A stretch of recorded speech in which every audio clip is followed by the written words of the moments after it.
Hello everyone, my name is Srushti Jayant Deshmukh and I have secured rank 5 in UPSC CSE 2018.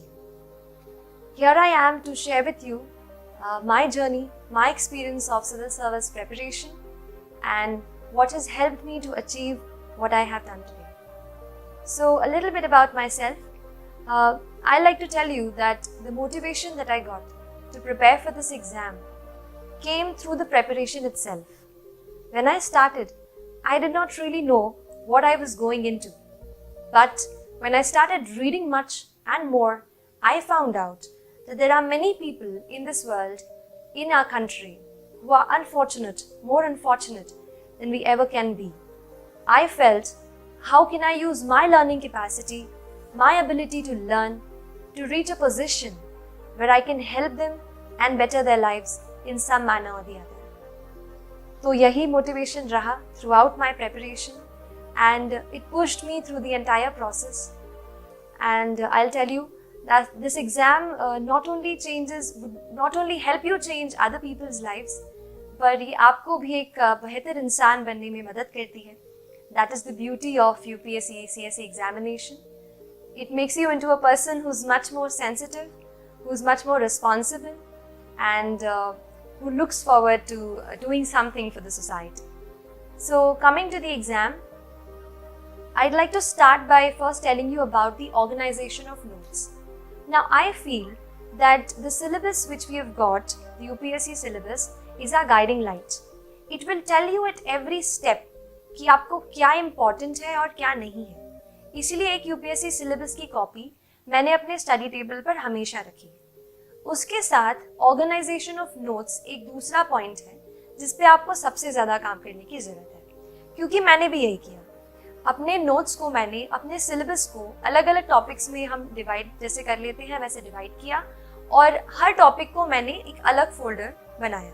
तो उससे related जो भी मुझे editorial कहीं न्यूज़पेपर में या कहीं इंटरनेट पे ऑनलाइन मैंने उसके बारे में पढ़ा, तो वो सारा मटेरियल मैंने उस एक फोल्डर में डाल दिया. उससे ये हुआ कि जब मैंने रिवीजन करने की कोशिश की तो I found everything at one place. तो एक ये चीज़ है कि अपने नोट्स को आप अच्छे से ऑर्गेनाइज करें.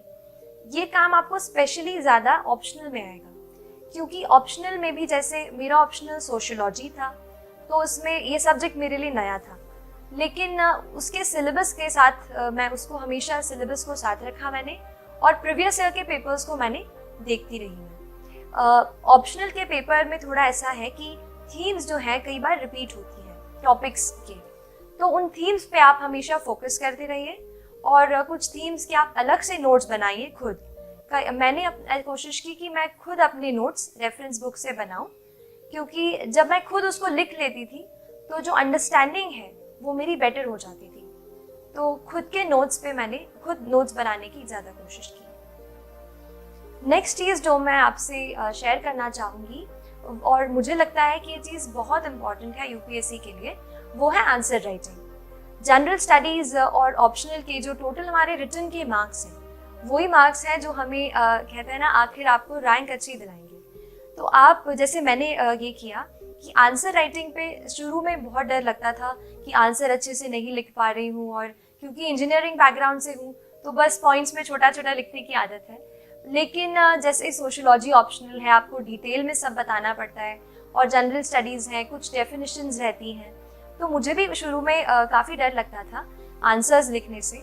लेकिन इस डर पे थोड़ा सा मैंने काबू करने की कोशिश की और हर रोज़ एटलीस्ट 1 से 2 आंसर मैंने रोज़ लिखने की कोशिश की. भले ही मैं आंसर अच्छा नहीं लिख पाती थी, शुरू में बहुत दिक्कतें आई, लेकिन बार बार जब आप आंसर्स लिखते हैं और क्वेश्चंस अच्छे स्टैंडर्ड के क्वेश्चंस लेते हैं, जैसे यूपीएससी के ही आप प्रीवियस ईयर के क्वेश्चंस ले लीजिए, उन क्वेश्चंस से मुझे ये समझ में आया कि असली एग्ज़ाम का स्टैंडर्ड क्या है.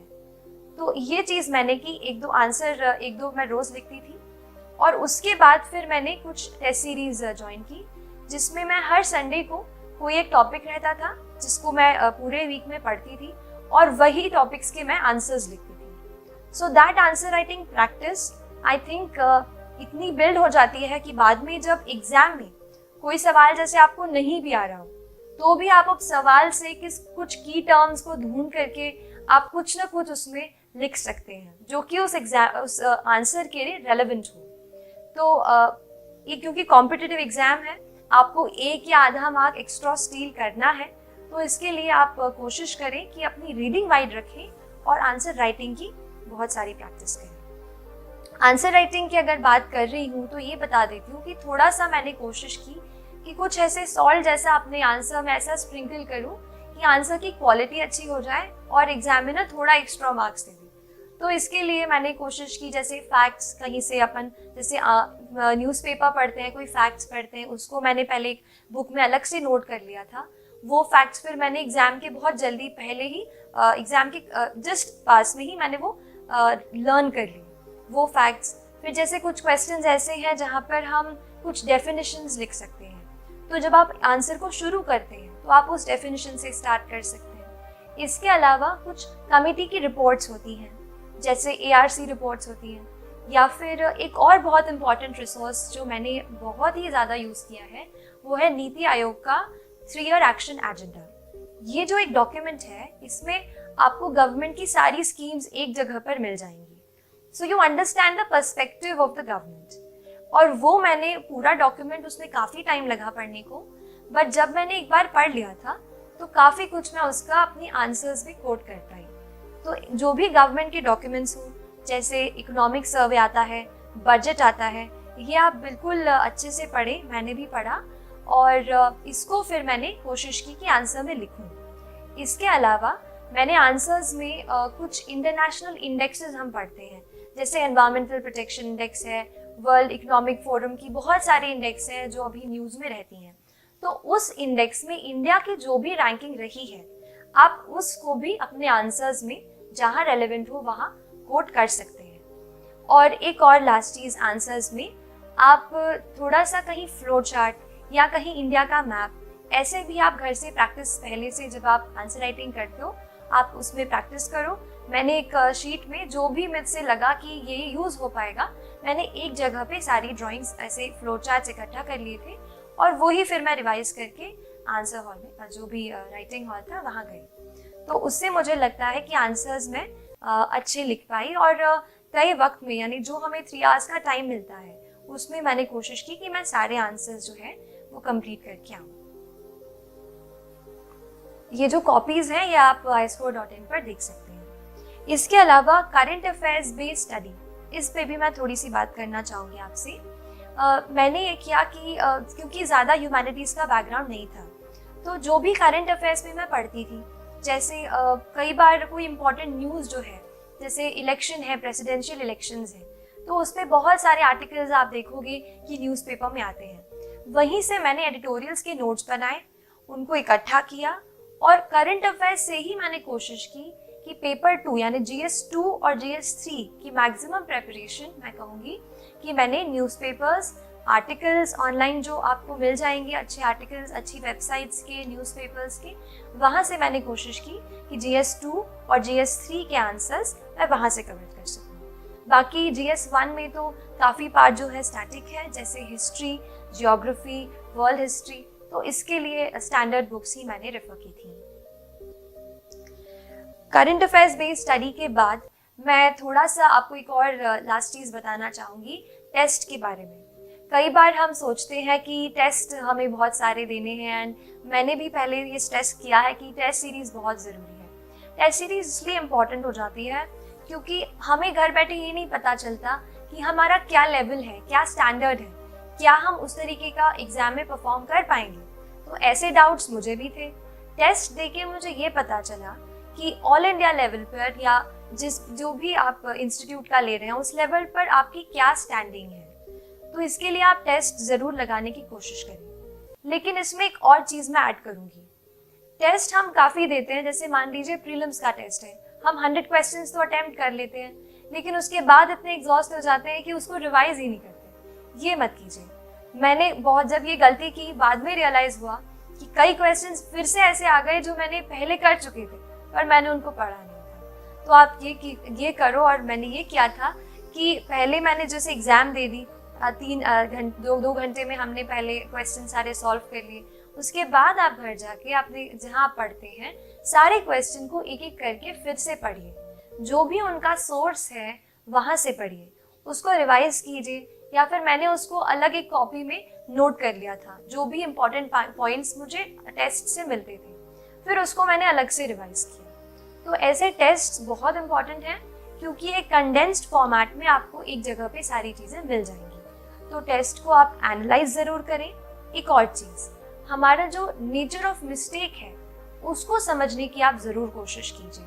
कई बार हमारी मिस्टेक इस वजह से होती है कि हम सिली मिस्टेक, मतलब ए मार्क करना होता है बी कर देते हैं। कई बार ऐसा होता है कि नॉलेज गैप होता है, मतलब हमने वो चीज़ पढ़ी ही नहीं है, भले ही वो चीज़ हमारे सिलेबस में है। और कई बार ऐसा होता है कि हम बहुत ज़्यादा रिस्क ले लेते हैं, कि जैसे 3 ऑप्शन में से एक हमें सही लग रहा है एंड फिर भी हमने उसे अटेम्प्ट कर दिया। तो आप अपने नेचर ऑफ मिस्टेक को एनालाइज करो। मैंने कोशिश की ये पता करने की कि मैं गलती कहाँ कर रही हूँ। मेरा पहले शुरू में नॉलेज गैप आ रहा था, इवन प्रीलिम्स के काफ़ी पास तक ऐसा हो रहा था। तो आप अपने नॉलेज गैप पे थोड़ा सा देखो, कौन से, जैसे मैंने देखा कौन सा सब्जेक्ट है जिसमें मैं इतना ज़्यादा अच्छा नहीं परफॉर्म कर रही हूँ, तो उसी सब्जेक्ट के फिर से मैंने अपने नोट्स खोले, फिर से उन्हें पढ़ाई की, फिर से उनसे पढ़ा। तो ऐसे करके वो नॉलेज गैप जो है वो ब्रिज हो गया। आप ऐसे ही अपने नेचर ऑफ मिस्टेक पे वर्क करेंगे, तो I think that worked for me and it will help you as well. So these are some of the things जो मुझे लगा कि थोड़ा मैं आपसे शेयर करूं और आपके प्रेपरेशन, जो यूपीएससी प्रेपरेशन है उसमें हेल्प करेगी। I hope I have given you at least 2 or 3 points which can add up some value to your preparation. So all the very best. Thank you. कैसे चल रहा है? अच्छा लग रहा है ना? अगर हाँ तो ज़रूर आइए ऐसे ही कई और बेहतरीन शोज सुनने के लिए। सुनते रहिए।